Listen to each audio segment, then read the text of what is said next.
du rabbin Paul-Louis Bernard Drac, de l'harmonie entre l'Église et la synagogue, suite de la note 29.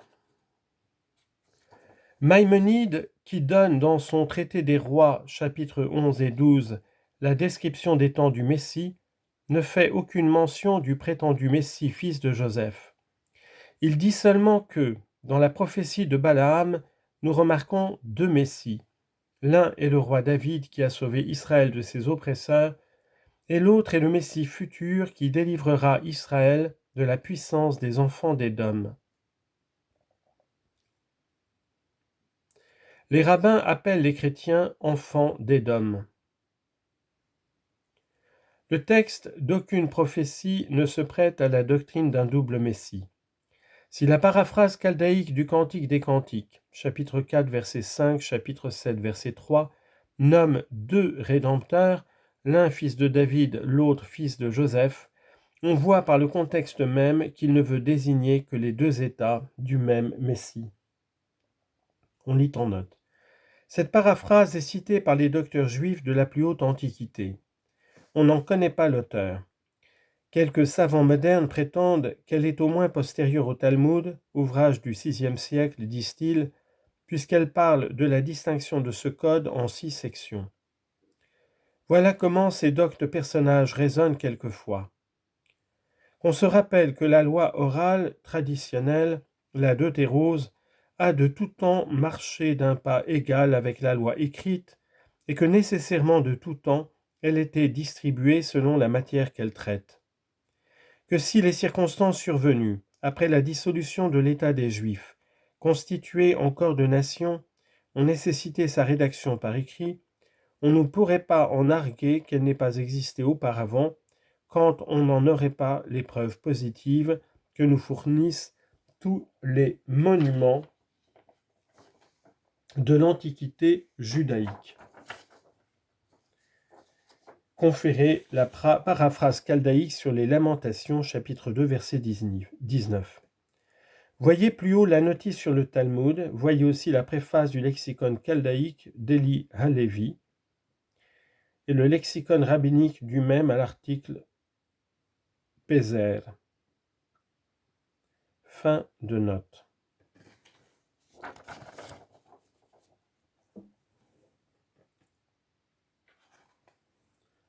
Dans la paraphrase de Jonathan ben Houziel sur l'Exode, chapitre 40, verset 11, il est parlé d'un Messie, fils d'Éphraïm, qui doit sortir de Josué. On a reconnu que ce passage est étranger au texte du Targumiste et qu'il s'y est glissé par l'inadvertance, ou plutôt la distraction d'un copiste. Premièrement, comment aurait-il pu parler du Messie à propos de ce verset « Et tu oindras le bassin et sa base et le consacreras ». Deuxièmement, cette insertion contredit la tradition des rabbins à laquelle Jonathan ben Houziel est constamment fidèle. Elle dit que ce Messie vaincra Gog, tandis que les rabbins enseignent que le fils de Joseph, après avoir tué le prince des Iduméens, on lit en note, d'après les rabbins, les chrétiens sont les Iduméens, les enfants d'Édom, d'Ésaü, l'ennemi mortel de Jacob. Fin de note. Sera battu à son tour et périra dans le combat qu'il livrera à Gog. Ce dernier ne tombera que par la main du Messie, fils de David.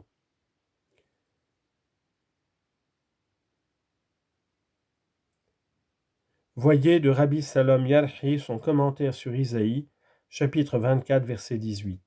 Fin de la note 29. Reprise du texte, page 21. Notre Seigneur Jésus-Christ, si longtemps l'attend de toutes les nations, et à celle de la passion à laquelle il s'est soumis par son infinie miséricorde pour les enfants d'Adam, afin d'apaiser la justice de son Père céleste.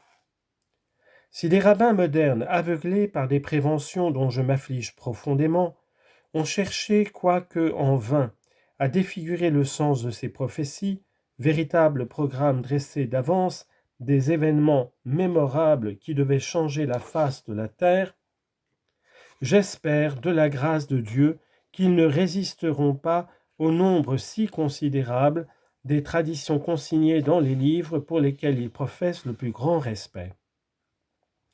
Ces traditions prouvent, avec la dernière évidence, que nos pères ont de tout temps entendu les prophéties comme les entend l'Église catholique. Le Talmud et les autres livres qui renferment les traditions remontant à la plus haute antiquité de notre nation. On lit en note 30, page 187. L'extrême rareté et peut-être la perte irréparable de plusieurs livres anciens, privés des honneurs de la presse, mais assez connus par les passages favorables au christianisme qu'on y a remarqués, a donné lieu à l'accusation de mauvaise foi contre les rabbins.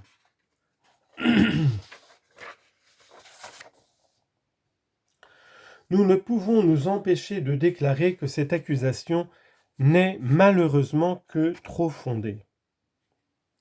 C'est un fait notoire parmi les Juifs que leurs docteurs ont fait disparaître certains livres qui contredisaient leur enseignement. Les prophéties même d'Ézéchiel et l'Ecclésiaste de Salomon ont manqué d'éprouver le même sort. De l'aveu même du Talmud, traité Shabbat, folio 13, verso, du Midrash Rabbah, Lévitique, Paracha, chapitre 28, et du Midrash Kohelet, Ecclésiaste, chapitre 1, verset 3. Parmi les livres dont nous avons à déplorer la perte, nous citerons particulièrement, premièrement, le Targum, ou paraphrase chaldéique, de Jonathan ben Uziel sur les livres hagiographes. Les deux passages suivants de ce Targum sont cités par plusieurs orientalistes qui les ont lus dans le livre même. Petit a, le psaume 2. Le Seigneur m'a dit, tu es mon fils. Ces deux, père et fils, sont trois en union avec une troisième personne. Et ces trois ne font qu'une substance, qu'une essence, qu'un seul Dieu. Quand Jonathan écrivit ces choses, il fut frappé soudain d'une voix venant du ciel disant « Qui est celui qui ose ainsi révéler mes mystères aux nations ?» Et Jonathan répondit « C'est moi. Je l'ai entrepris pour l'honneur et la gloire de ton nom. » Qu'on n'oublie pas que le nom ineffable, ou tétragrammaton, Adonai, renferme précisément le mystère de la très sainte Trinité. Nous le répétons pour l'intelligence de ces mots. Je l'ai entrepris pour l'honneur et la gloire de ton nom.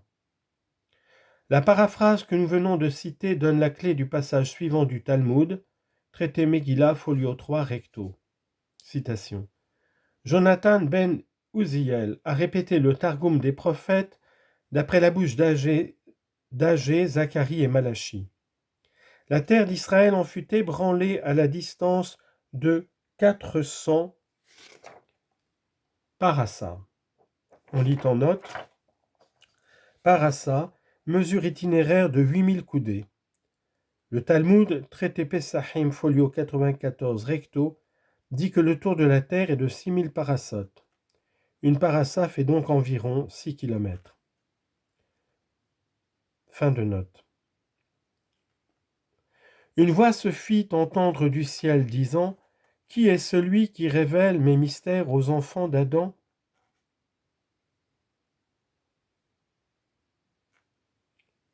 Jonathan ben Uziel se dressa sur ses pieds, c'est-à-dire se leva par respect et dit « C'est moi qui ai révélé tes mystères aux enfants d'Adam. Il est manifeste et notoire devant toi que je ne le fais ni pour ma gloire, ni pour la gloire de la maison de mon Père, mais pour ta propre gloire, afin que les divisions d'opinion ne se multiplient pas en Israël. » Jonathan ben Uziel voulut de même révéler le Targum des livres hagiographes, mais une voix du ciel se fit entendre disant qu'il te suffise. Pourquoi cette défense demande le Talmud. Parce qu'il y a dans ces prophéties l'époque du Messie. L'époque du Messie, c'est l'humanisation du Verbe éternel, pour nous servir d'un terme si juste des théologiens. Il est clair qu'on ne peut proclamer que le Verbe s'est fait chair, comme il fallait dire au temps de Jonathan, sans révéler en même temps le mystère de la très sainte Trinité. Rabbi Salomon Yarhi, qui sentait toute la force de ce raisonnement, veut restreindre la défense de la voix céleste à la seule paraphrase de Daniel.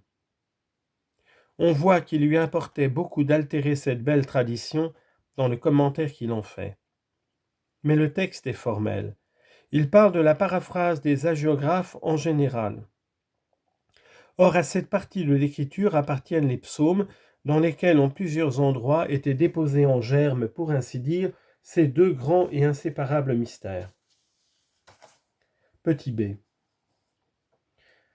Psaume 90. Le Seigneur a dit à mon Seigneur, siège à ma droite. Paraphrase. Le Seigneur dit à son Verbe, assieds-toi à ma droite. Plut à Dieu, s'écrie Helvicus dans son Tractatus de Caldaicis Bibliorum Paraphrasibus, plut à Dieu que le Targum de Jonathan ben Uziel sur les livres hagiographes, ou au moins sur les psaumes, sortis des ténèbres.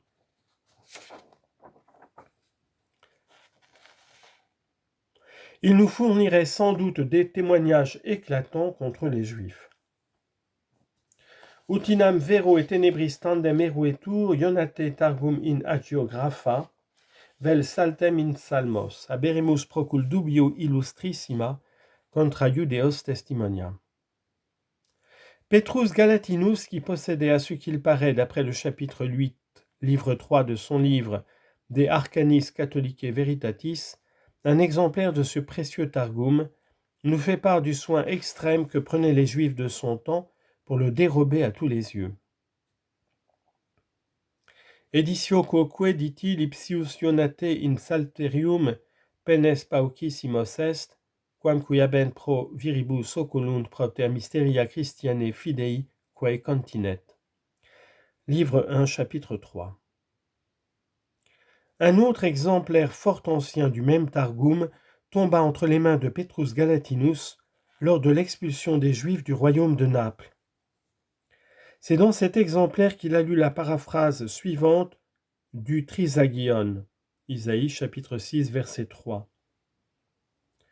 Saint le Père, Saint le Fils, Saint l'Esprit Saint.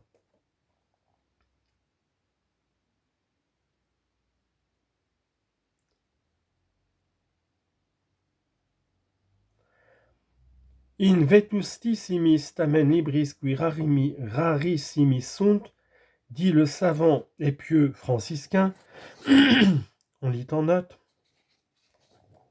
Petrus Galatinus, israélite italien, converti à la foi catholique et religieux de l'ordre des franciscains, se distinguait par sa profonde connaissance de plusieurs langues, surtout de l'hébreu, et par son érudition rabbinique. Il était docteur en théologie et pénitencier apostolique. Ce qui a rendu son nom célèbre, c'est son savant traité De Arcanis Catholicae Veritatis contra obstinatum Judeorum perfidiam. Traduction, des arcanes de la vérité catholique contre l'obstination perfide des Juifs. Le Seigneur accordait une grâce particulière à ces sermons qui amenèrent à la fois un grand nombre de ses anciens coreligionnaires. Sa parole convertit une fois une synagogue entière du Piémont, à l'exception d'une seule femme qui se précipita dans un puits, désespérée du baptême de son mari, de ses enfants et de tous ses proches. Galatinus vivait une partie du XVe et une partie du XVIe siècle. Ces arcana renferment de bonnes observations et des preuves d'une vaste érudition de son propre fond. Malheureusement, sa piété, son zèle pour la religion, sa science prodigieuse, ne purent le garantir contre la faute de s'attribuer une partie du savant ouvrage Pugio Fidei de Raymond Martin, qui n'était pas encore imprimé et dont il s'imaginait posséder le seul manuscrit. Ces plagiats sont indiqués dans les éditions du Pugio. Fin de note.